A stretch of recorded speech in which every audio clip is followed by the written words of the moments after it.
What up? It's your boy KSTAKS, and welcome back to another movie review. And the movie I'm going to be talking about today is Hokum, starring Adam Scott. Also brought to you guys by the same people that made Oddity.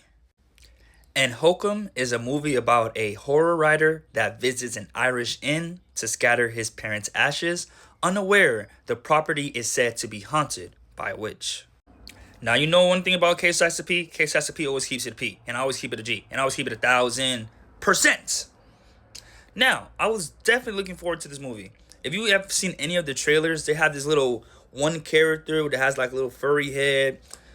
It looks so creepy and so mysterious on trailer without watching it. But when I went to go see it, I'm not gonna lie, I was pretty lost. It's a lot going on.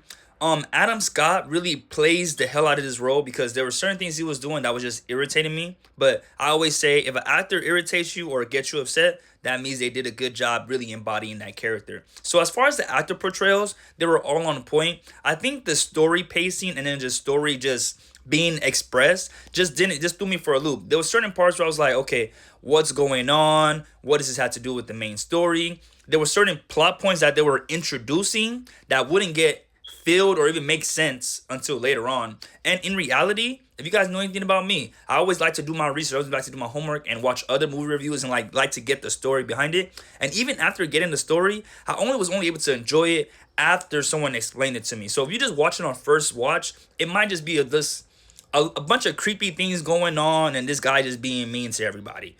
You know what I mean? And there's no issue with that. I just feel like with movies, I like a cohesive story or at least a plot that makes semi-sense. This one just seemed like, honestly, there's a creepy ass inn and this guy's just kind of like being nosy about it and he just happened to be included. Like, a lot of the stuff that happens in the movie just seems to be coincidental or just happens to happen. And that for me just throws me for a loop because I like to have intention. I like to have something that really means something. So as far as the pacing, it was good. As far as the ambiance, it was creepy. Like, I was on the edge of my seat. I just didn't know what was going on the whole time. So I'm definitely going to go and rewatch it. I'm actually going to rewatch it today because I feel like maybe if I watch it twice with a different mind and more open perspective, I might enjoy it better. But at this current stage, I'm going to have to give this movie a 2.5 out of 5. I feel like they had some creepy moments, but the creepy moments took away from the actual story and actual plot. And the way that it was just going was just a little bit confusing. But like I said, the ambiance, the cinematography,